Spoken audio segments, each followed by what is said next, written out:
Welcome to Howz Yer Stool, the show where we pull up a stool and find out how things are really going. Not just the gigs, not just the music, but what's happening when the amps and the lights get turned off. Because if you ask a musician how they're doing, you'll get one answer, but if you check their stool, you might get the truth. I'm your host, Dave Randall, and today I'm sitting down with Asher Fischer.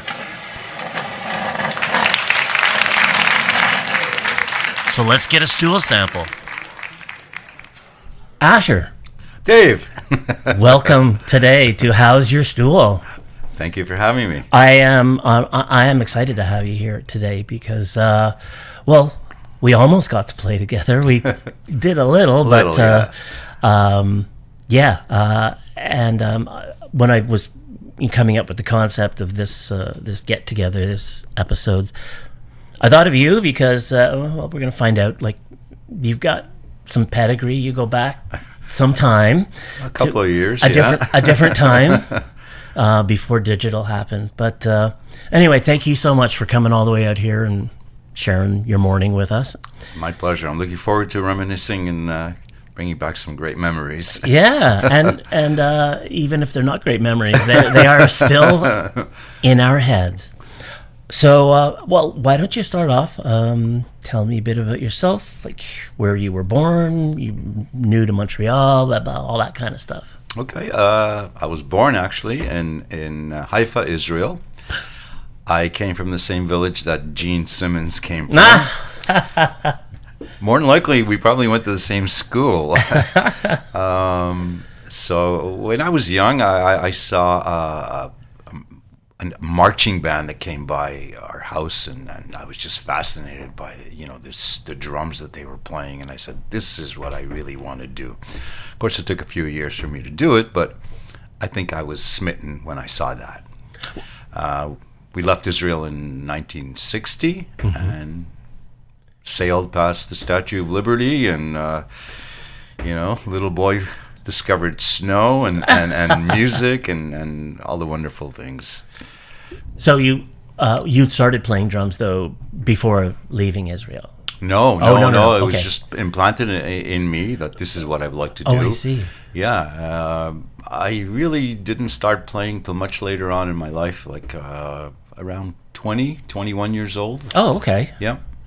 All right. Okay, so, you said you sailed into New York Harbor. Oh, yeah. And where did you go from there?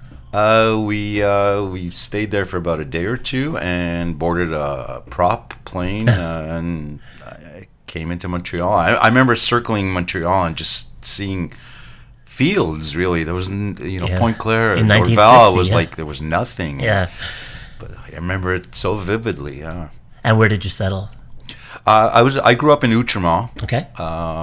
In the Hasidic area, actually, and it was a great place to grow up because a lot of my friends that I went to school with were very musical, and we were able to discover all the wonderful music that was coming out of San Francisco and California. Like the Janis Joplin and Hendrix, and there was a friend of mine, Kenny, who had an older brother, and he introduced us to many things, but one of them being some wonderful music that I was just smitten by. Cream, so that's where it started developing for me. Yeah. Did you come from a musical family? Believe it or not, I discovered later that my father did own a music store back in Hungary, because my parents were from Eastern Europe, from Hungary, just as Gene Simmons's parents were actually.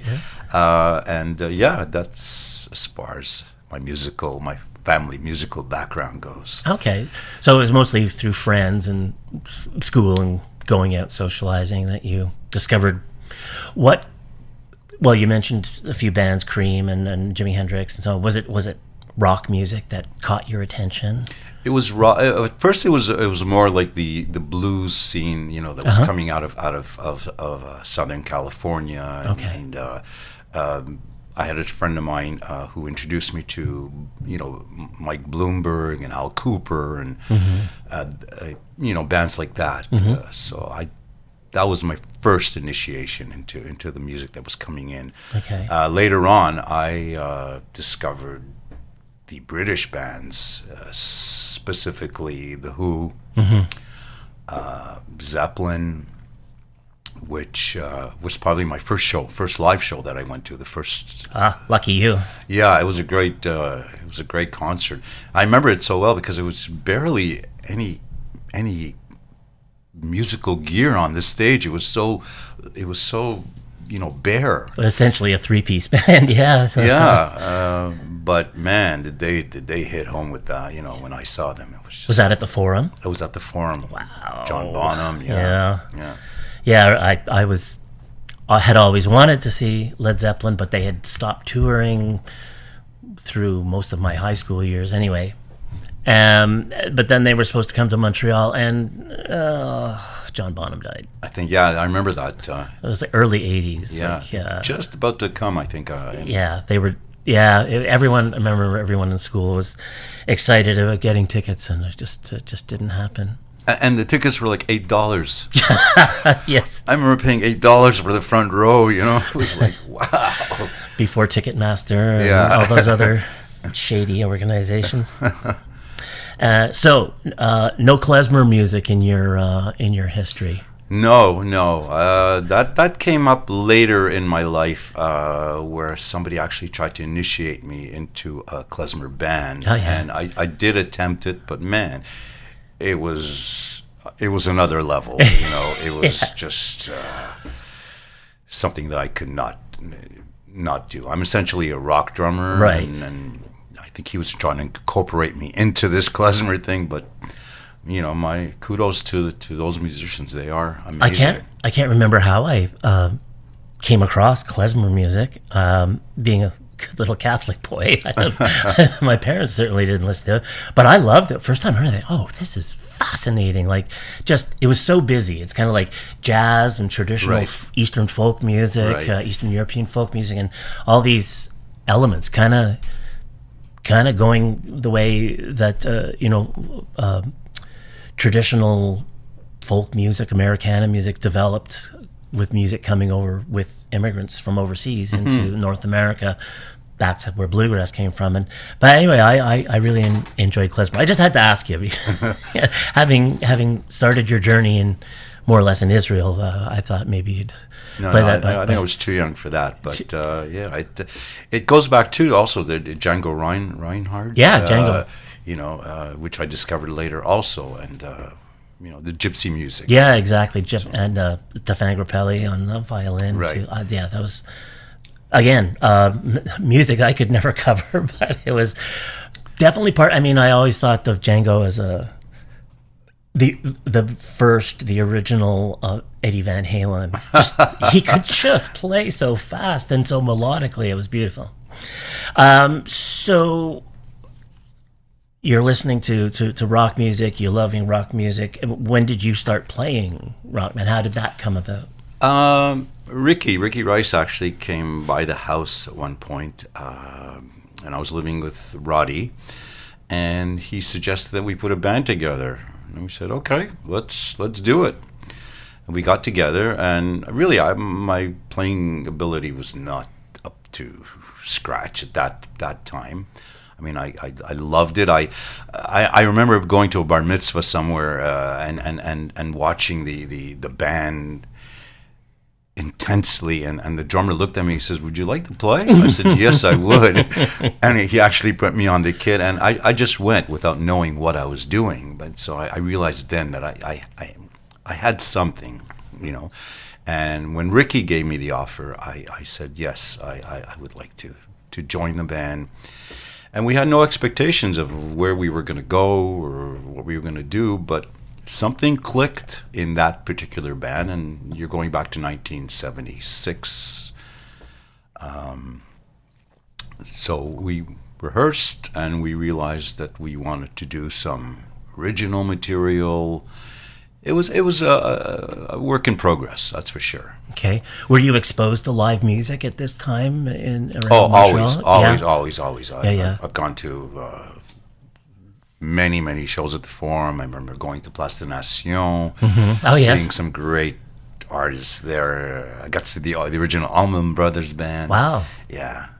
I was very much exposed to music at that point. Yeah. Cool.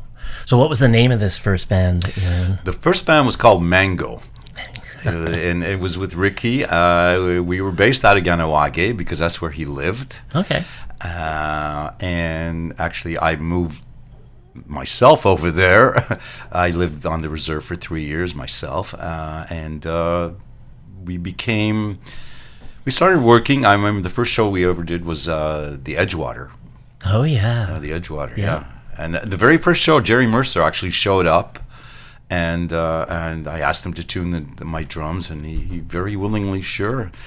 He started taking off all the bottom skins, and I'm going, why is he doing that? But he knew what he was doing, and he had a certain sound. I remember that Match McCann sound, yes. And he gave that to me. And so, we started like that, and we evolved very well. We were seen by an agent, a French agent. His name was Pierre Brousseau, and he took us under his wing, and we started becoming a show band. So he changed the name of the band to the Mango Boogie Show Band. If I could show you pictures of what we were wearing, like that style back then. But we were doing a lot of the interesting clubs in the city, like Café du Nord, Café de l'Est, the Lion d'Or. And I've got some great stories if you have time. Oh, yeah. And you want to listen to some great stories. Things that happened at those shows were unbelievable. Yeah. So you were having fun doing all this. We were having a blast. We never thought that we would develop, to this level. But because we were doing original material and very left field material, we were sort of like REM, Husker Du. We were embraced by the university crowd. So we were doing a lot of the McGill, Sir George at the time, sure. Lennoxville. So we really grew out of that, So it gave us the freedom to develop the way we wanted to develop. Right. And that's something that we took on from the very beginning. We were going to control our destiny, musically and any other way.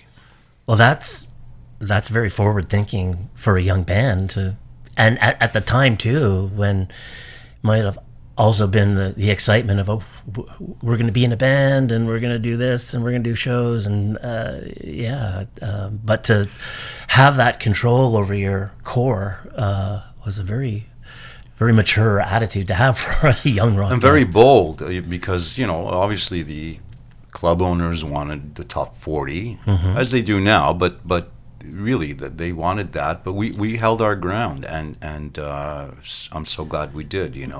We realized early that we were going to control our own destiny.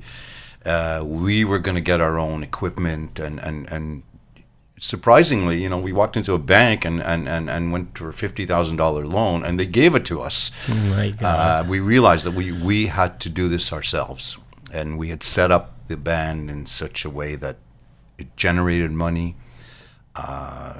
Even when we weren't in our studio rehearsing, when we were on the road, we definitely thought ahead. It was a whole different ball game back then. Okay, so this is what year? Give us context in the year time frame that we're looking at. We're looking at 77, 78 by then. Yeah, because Mango had developed into the Angry Young Ducks. Ah, yes. I remember playing Quebec City, and we realized we needed a new name, and so we drew a bunch of names into a hat, and Angry Young Men came up, and Little Mad Ducks, and we said, okay, why don't we fuse those two together? And that's how actually the Angry Young Ducks name came about. So I've been waiting for you to bring that up, because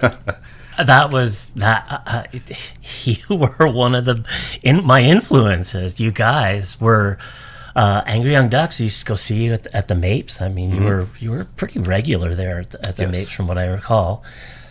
And you guys were good. Like, you kind of had a funny aspect to your show, sort of a little comedic, but even then, as young as and inexperienced as I was, I could tell, like, you guys were really good. Because you were doing, like, Zappa and Steely Dan and stuff. We were influenced like, by that, yeah. Holy moly, that's, like, top-shelf stuff to be playing in a bar, you know? Yeah. Well, we had a original lineup at when we were Mango. Okay. And when we switched over to the Angry Young Ducks, we brought in Sonny Stone, who was a McGill graduate. Mm-hmm. And we realized, okay, this is it. It's either shape up or ship out. Okay. Basically, we're going to another level. And he did take us to another level. We would rehearse. We weren't musical geniuses. Aside from Ricky, who was very, very talented, the rest of us really had to work hard at what we did. And we did. We had a studio. If we weren't playing anywhere or touring anywhere, you had to be at the studio at 10 o'clock in the morning till 5 o'clock that evening, practicing or writing, or it all became part of our life, and we breathed, we lived it, So we worked hard at what we did. It didn't come easily, but we knew we had to sort of bring it in with something else. So comedy was something that was very natural to us because we were just a bunch of clowns, and we somehow developed a way to incorporate the two together, and it was very strange for a lot of audiences, a lot of agents and record people. They didn't know what was coming off. I remember at one point we were playing Toronto, and we had everybody come down to see us, including Rush's management, Ray Daniels, Max Webster. They were all there, and they're going, "You guys are great, but we have no clue what to do with you. Like, it's just so different, Yeah. But we developed that over the years, and even in our songwriting, we developed that. Right. The material was very tongue-in-cheek. Yeah. We wrote about funeral homes and EDM and we had songs, entitled like "I Want to Eat Out on Uranus" or "Ricky's Wet Dream," and we didn't know how far that was going to go, but it did go far.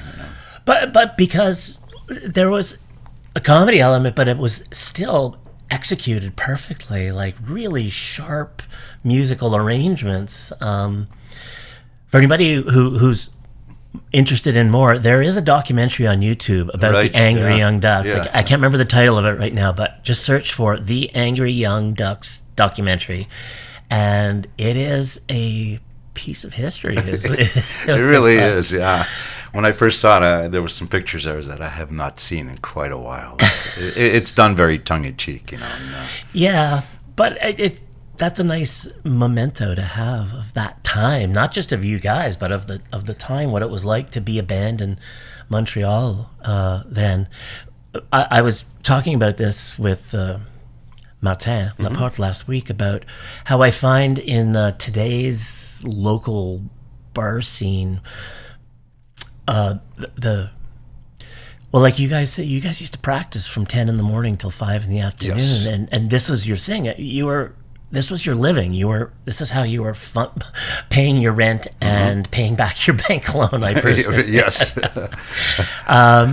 And today, when I used to go to the Mapes and see bands like you, I was really intimidated. I thought, wow, these guys are professionals. They're like so slick. And, I was learning to play guitar at the time. Like, I'm never going to get up there. I did get up once on the Maple stage, but that was it before it burnt down. And anyway, all to say is back in the 70s and even to the extent of the 80s,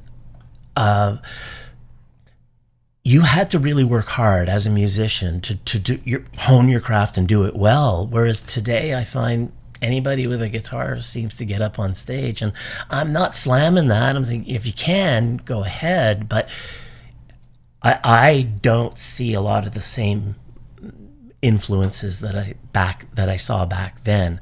There are some guys around now. A lot of them are retired. So it's a little different, the local music scene, than it was back then. It's very, very different. back then, if you wanted to play the prestige clubs, you had to be good. And those prestige clubs were known to have good bands. So audiences came. They paid money to get in. Yeah. You know, we were doing all the top bars, like from here to Manitoba, all the way from Newfoundland, and we would tour constantly. Okay. Well, you know, people. We realized that if people are going to pay that money, you've got to give them a performance.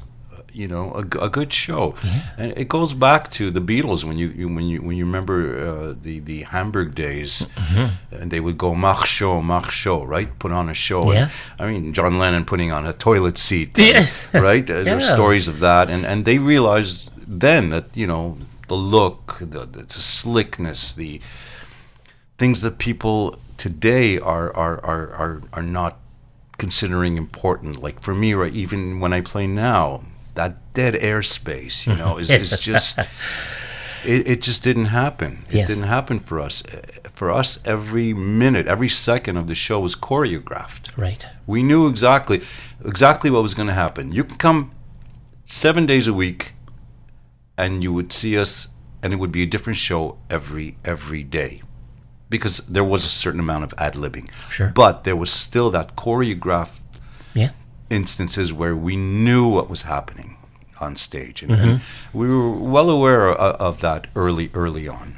Well, that's something that seems to be missing. I mean, until you're booked with you know, a record company or something, and they start crafting you and calling you the Mango Show Band. You're kind of Boogie Show Band. Boogie Show, yes, the Mango Boogie Show Band, which I think now would be a great name. But so it's just you really have to go to a club and pay to see a high quality band. Like go downtown to any of the like the B-list venues, like Club Soda or Metropolis. Exactly. It tells you how much I get out. But but yeah, those you know, you go there and you're going to see a professional band with professional light show and sound, and you're going to be willing to pay $40-$50 to go and see a band there, let alone like the arena shows and stuff. But yeah, today it just seems like it's anybody can join in on the local scene. The bars have different values, I guess. They're at the end of the night, they're looking at their bar tab, and unfortunately, you know, if the band has a following, you know, then they're hired, and they don't really care, you know.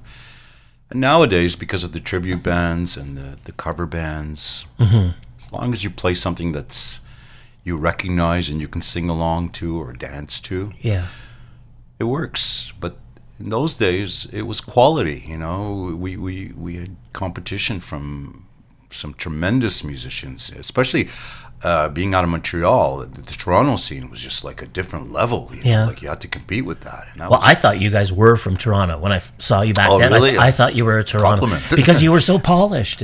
We were polished. Yeah, it wasn't just another band on the stage. It was, you know, what are we now? 40 somewhat many years later, and I still remember the Angry Young Ducks like vividly. So it's a testament to the work that was put in then. And so you were earning a living doing this. Like this is your full-time gig. Oh yeah. We lived on that. We weren't making a lot of money, so we ate a lot of canned tuna sandwiches and peanut butter and jam sandwiches, but we didn't care because we believed that we were gonna, you know, slowly make our way up, and we did. We were at a point where, you know, we did own our own sound. We owned our own lights. We owned 2 trucks. We had roadies. It was phenomenal for that time, you know. But we set our goals and we went for them. Did you have a plan? Like, did you know that we want to get a record contract? We want to, and what did you do to pursue that? Well, we started off properly by writing. We knew writing was the key. Unfortunately, what we were writing about was not what everybody wanted to hear, and our songs would go, for 5-7 minutes, and they would change tempos, and I think we were way ahead of our time. That's what people told us, is that at that time people were looking for that 3-minute hit, and we just weren't writing like that. We did go into many studios, like Listen Audio, Tempo, with all the producers, because they knew about us, they heard about us, and they said, okay, let's see what you got. Yeah. But like I said earlier, we weren't high-level musicians. Our show really depended on our act, the comedy and all that. So to single out musically, like, we just, they weren't ready for us. They didn't know what to do with us at the time. Right. Yeah. I guess, it's easier for management to pigeonhole people, say, oh, this is a acid rock band, or this is a progressive rock band, and you guys were a little bit of everything. We were everything, exactly. Yeah. I loved it. I genuinely, and when we crossed paths many years later, and they're like, oh, there's this guy Asher Fischer, is interested in coming to play drums with me, and then I looked you up and I go, oh my God. One of the Ducks. It is one of the Ducks. And, I've had the opportunity to see you play many times since then. Mostly it's, let you talk about what you're working on right now. And then we're going to look at how you got from there to here. Okay. After I finished my professional career, I joined a band called That Darn Cat, basically. Okay. Just for the fun of it, I had a year off, and I missed it. It flows in our blood, and we have to keep playing. Even now, it's the same situation. So that band kind of was sort of going along very well. We would do the occasional gigs. It wasn't a difficult... And this is an all-cover band. It was an all-cover band, yeah. But that sort of opened up doors for me for other things. Like, I got back together with my old members, like Ricky Rice and Joe Zanti. And we started a band called In the Doghouse. And that got off on the right foot. Like, we opened for Foreigner, Kim Mitchell at the time, but unfortunately, we couldn't keep it together. Sure. So I stayed with That Darn Cat, and later on I started a band called West of Ville. Yes. So always trying to put some project together that really, for the fun of it, to be able to play, to be able to have my creative sources out, and with really no expectations, except for putting on a proper show and still maintaining, Did you have any large gaps in your playing history, life, where you didn't play at all, where you... No, it was just after I left, after the Angry Young Ducks, we formed, or I was asked to join a band called Beau Geste, which was a recording band. Right. We were signed to CBS Records, and that was also another three years or so. Okay. Of playing, but it was a francophone band, so it was a Quebec-based band. We did French music. It was the same team that took care of Beau Dommage. It's a wonderful signing. We were one of the original Miller beer bands. So right after that, I just took off about a year and a half. Okay. But you were always intent to going back to... I wasn't sure, like once you've had 10 years on the road, you become a little weary and tired. But like I said, the juices flow, and you miss that. Look at all the people that are playing now, all the older musicians that are playing. We can't stop. We just can't stop. Well, good for you. Yeah. We're going to take a sec here, and I'm queuing this up while I'm... This is a track that you recorded with that band, Beaugest, on CBS Records. If you want to just give us a little introduction to it, like... Yeah, it was.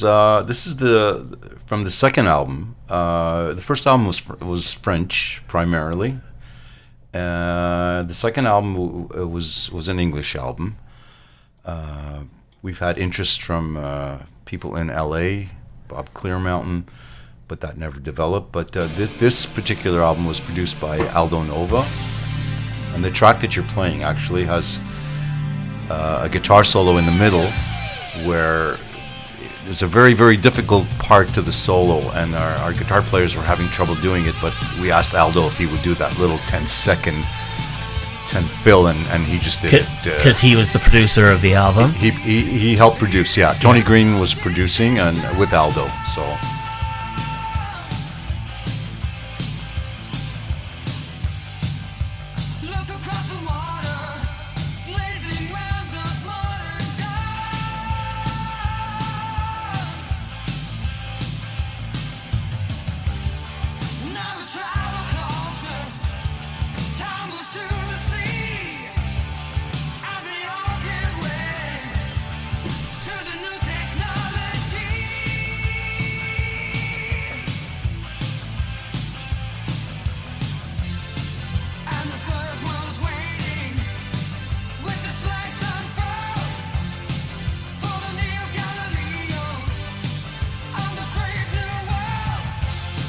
This is a very polished production as well. Yeah.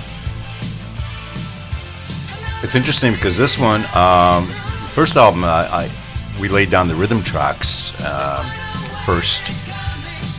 And then the second album, Aldo said, well, let's record the band first, and then we're going to do the drums. Okay. So I had to play to a perfectly synced band. I spent a lot of time with Aldo just working the pocket and with metronomes, and it was not an easy thing to do.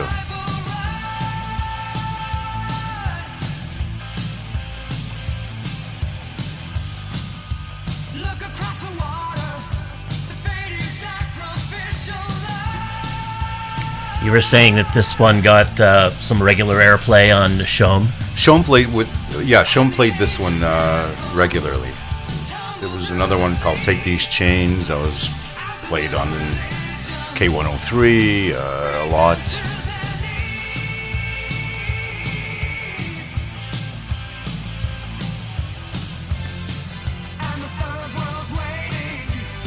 Yeah, the others were a little more poppier. You know, that 80s sound. Yeah. That hair band sound. And we did have some great hair actually back then.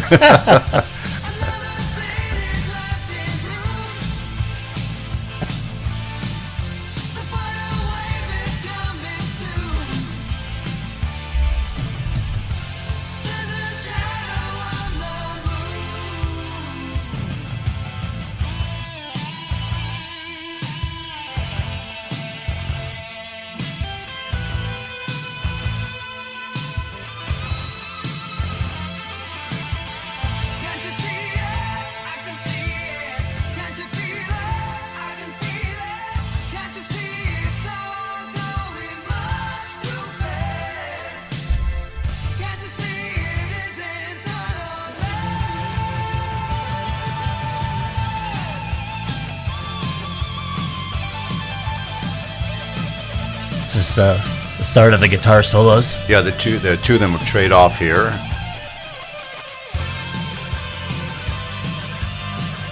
That little part there at the end there was Aldo.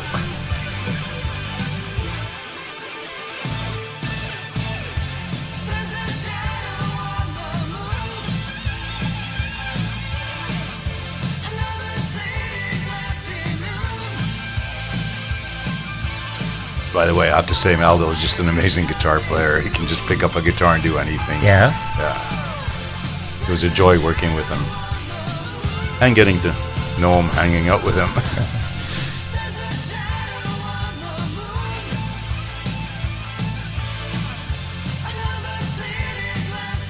Yeah, it's one of the heavier tracks on the album.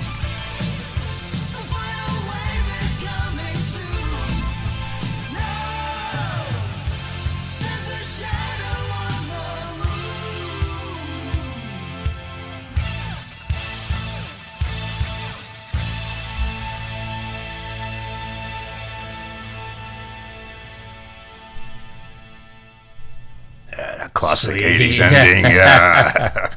I have to do my Too Tall impersonation to talk over that. Well, that was a lot of fun.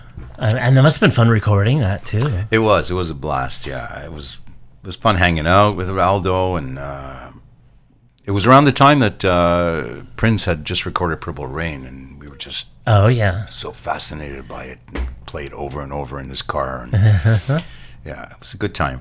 It's funny, I telling other stories, but I just read an article, not an article, a little blurb on Facebook, so I don't know if it's entirely true, but apparently Prince approached Eddie Van Halen when the two female players in Prince's band left. Right. And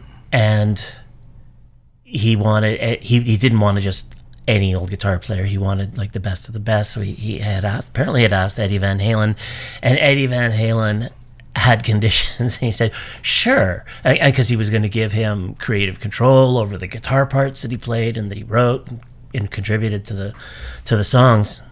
But Eddie Van Halen said, all right, but you can never play Purple Rain again. And Prince was like, what? That's like my most popular song. Everybody comes to you. And he goes, yeah, but you're not playing it anymore. You might as well just put the MP3 on or whatever, put the CD on, because he says, I've heard you play it dozens of times and it's the same song over and over again. Wow. So anyway, that's why Eddie Van Halen never played on any Prince stuff, because isn't that funny? It's such an iconic. But look, he did the Michael Jackson one, right? He did, yes.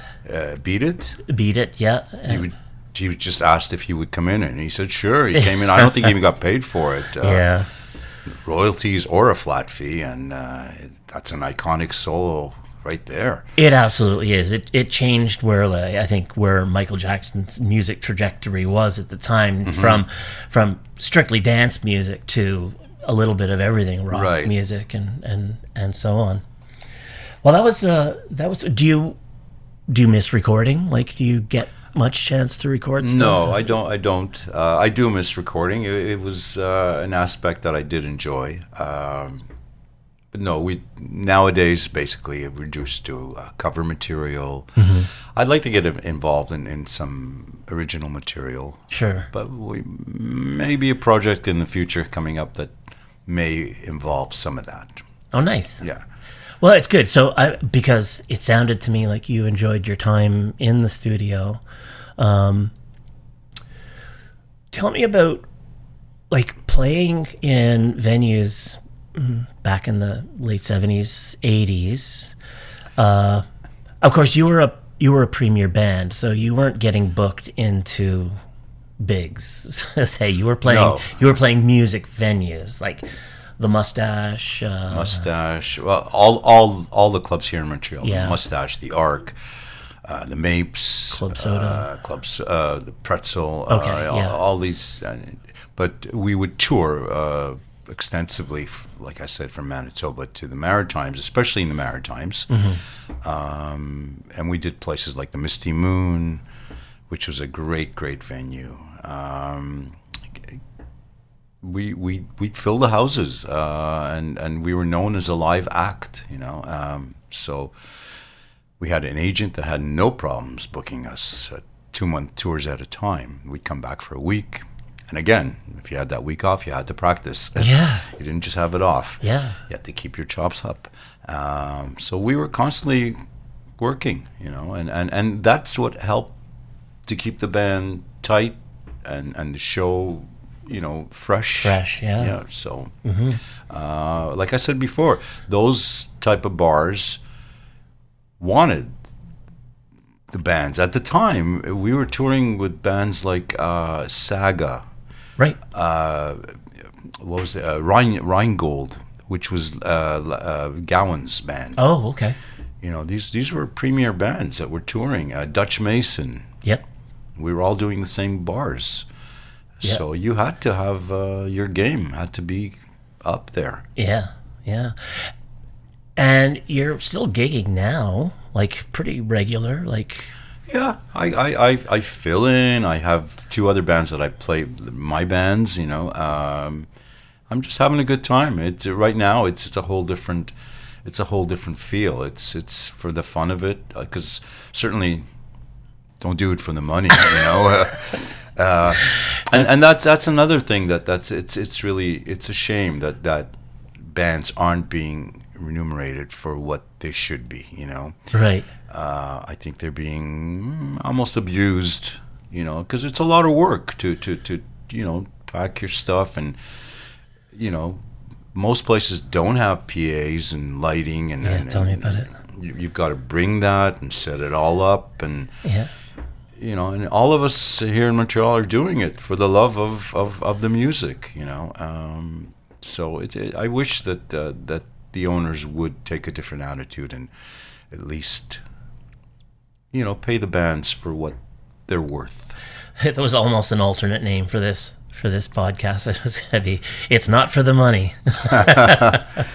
Because, you have to love it. Back in the 80s, I was in my 20s, so I didn't think about money.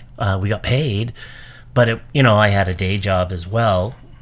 I lost a lot of day jobs, but because you're playing till 3 o'clock in the morning, right? And then the after parties. But I know that.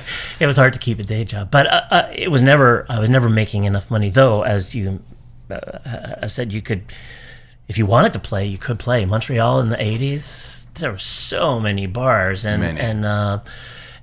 you could get a gig. So 4, 5, 6 nights a week if you wanted to. At the time, that was the going. You would play for like you said, 4 or 5 nights. Yeah.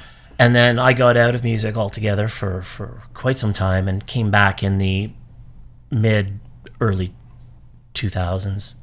And again, I wasn't doing it for money. I was doing it just because I had time and the inkling to get together with other people and try this again. Now it's rusty as fuck, but that was also kind of fun. It was fun for me to get back into it, and I'd become a better player over those years off. I was sort of woodshedding down here and getting better, but so when I did start playing and getting gigs, and I realized, like, again, I didn't know what to ask for. You go to a bar, like, we want to play, and how much you pay? Oh, well, we'll pay you $300. What, per person? No. You're a 3-piece band. We'll pay you $300. Like, oh my God, how does anybody make a living at this anymore? Like, and most bars only have music Friday and or Saturday. Occasionally a Thursday, but mostly it's Friday and or Saturday. And I mean, I branched out and started doing the pub thing because there were a lot more pubs and a lot more opportunities, but still, I think that's what's happening now is that a lot of these musicians like Dwayne Dixon, and they have to branch out and do duos or solos. Yeah, because for them, they are making a living out of this, and I feel for them. It's not an easy living. You're doing it for the passion, for your passion, but it's a lot of work. It is a lot of work, and it takes. I was having this conversation with somebody else. It takes a team. Like, you really have to enjoy the people that you're working with as well, because personnel problems doesn't go well with artistic expression. No. Because your artistic expression is sitting on top of your emotions, right? And if those emotions have been skewed by some less than optimal interaction, it's tough to do that. It takes away from the focus of the music, unfortunately. Exactly. Yeah. I'm fortunate now to be playing with people that I like. Yeah. I can say I really like this band, and I enjoy getting together with them and on stage or at home to rehearse. Mm-hmm. So it makes a world of a difference. In my previous bands, in the Angry Young Ducks, we got along great because we were a bunch of nobodies that came from the ashes, and built up. Bojas was a different kind of a thing where we had a record company, we had management, we had lawyers. It was a little it was tiresome for me. After 4 years, you just had to walk away from it and go, okay, because the fun ran out. You Right. know, it wasn't fun anymore. And personally, I think if you're not having fun, then it's time to leave. You know, either the music industry or the band or whatever you're involved in. That's very wise advice, because, well, we're more aware now than we have been ever, really, about mental health and the impact it can have on you. Mm-hmm.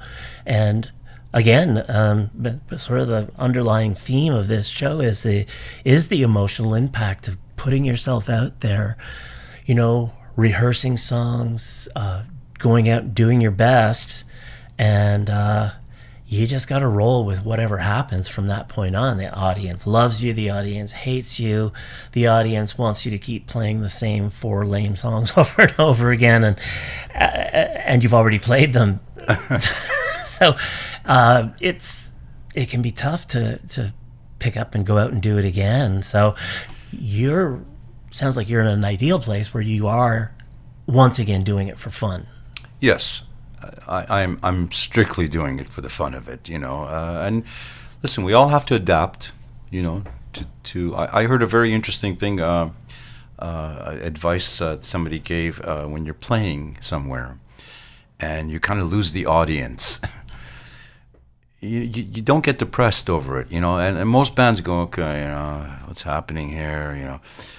You've got to adapt. You've got to have a song that you can call out, yes, and bring them back, you know.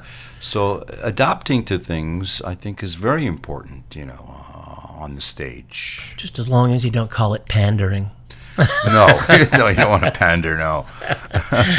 Yeah, you'll let go of all your creative integrity and play Sweet Home Alabama. All too well. Yeah. So, are you keeping busy like this summer? You're got a lot of gigs. There were, yeah. I've with the bands that I'm with. Like I said, I'm subbing for some. I get called every now and then. Can you do this? And I'm professional enough to maybe hear a song a couple of times and then get up on the stage and do it. My other 2 bands are working.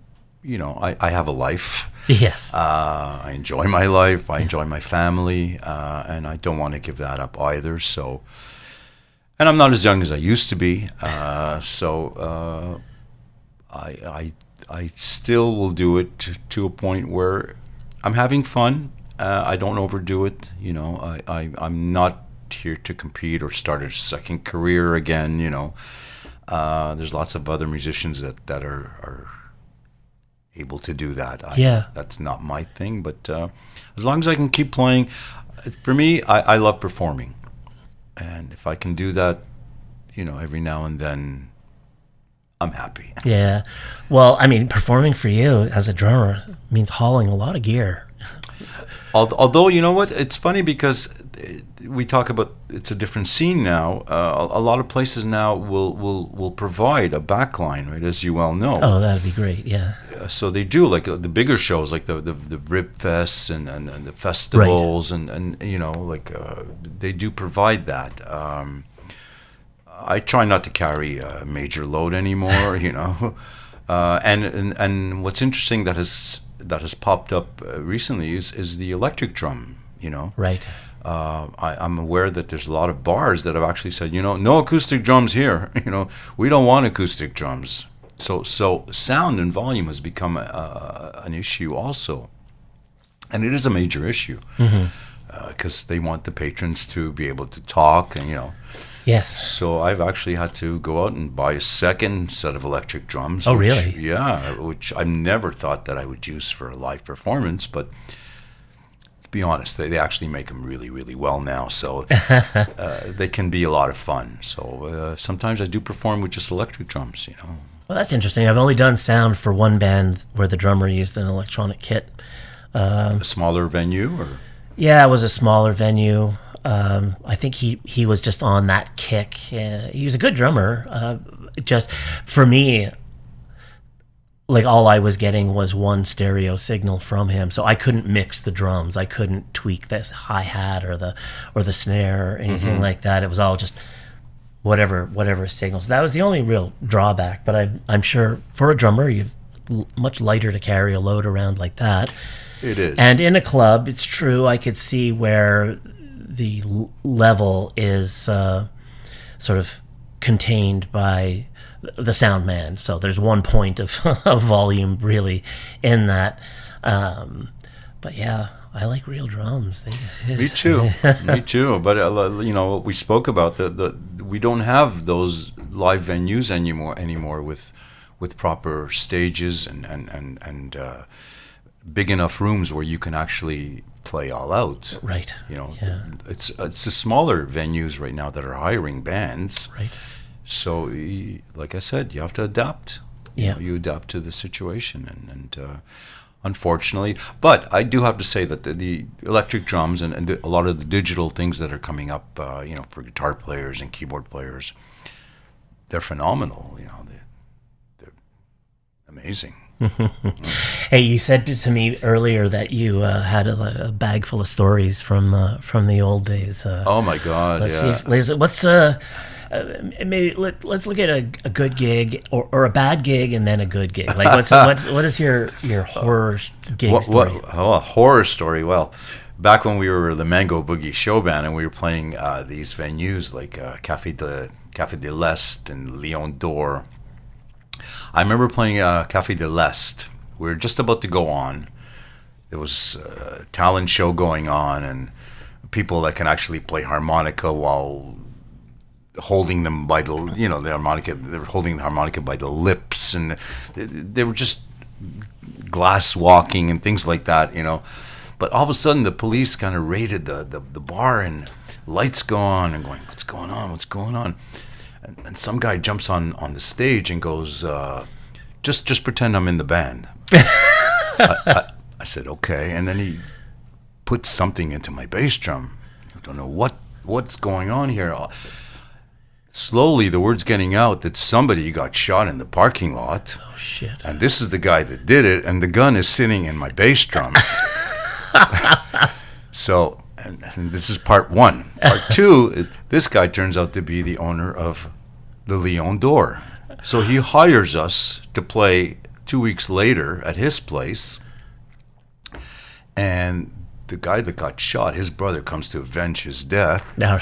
Jesus. But this guy finds out that he's here to avenge his death. So while we're sitting in the restaurant eating our supper before the two-week engagement that we have, yes, he decides to shoot the brother right in front of us. Oh my God. Yeah, so we're witness to all this. Oh my God. Yeah, that was actually we made it into Allo Police. I think that was the most horrible.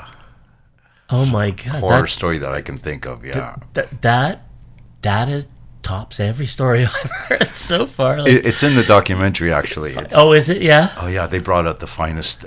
I remember the detectives and cops were in the dressing room within a matter of minutes, and because we witnessed everything. We're sitting there, we're rolling joints, and they're going, "It's okay, go ahead, smoke all you want," because we're terrified. Yeah. I have been playing in a couple of bars, a couple of outdoor events where the police have shown up. It's mostly a noise complaint. And I always tell the band, if the cops show up, we break into I Fought the Law instantly. Which version? The Clash, of course. Clash, yeah. Yeah, well, that's and the gig that stands out in your mind. It's your dreams. Oh, that was with Beaugest. We got the call that you're opening up for Johnny Winter, who was my idol growing up. And when I heard that, I went, wow, this is phenomenal. So we shared the arena in St. Hyacint, actually. And it was great to meet the band. We did meet him. We were supposed to hook up with him after the show, but being Johnny Winter, forget it. The press and everybody was all over the dressing room. Yeah. But I did meet the band. They were very, very cordial. They were great. And ever since the John Lennon shooting, he's become very, very recluse. Oh yeah. And he at that time he didn't like to meet people. He stayed in his room, smoked his pot, very content, But just opening up for him was, my dream come true. Yeah. Because I've always said I wanted to play with two people. Growing up, I said I'd love to play with John Lennon or Johnny Winter. So I got to open up for him, which... That is fantastic. Yeah. Asher, we're going to sort of slide into home plate here because we're getting close to our time, but I would love to have you come back and we'll focus more on stories and we'll I have lots of them. dig into that. Again, thank you so much for coming out here today, sitting down with me. It's been a pleasure for me to get to know you better. I mean, I didn't know you, but now I got to really know you. Cool. That's cool. More. Well, anytime, Dave. Cheers. It was a blast going down memory lane, and yeah. Okay. Well, ladies and gentlemen, Asher Fischer, and check him out with That Darn Cat, and we'll talk to you again soon. Bye-bye.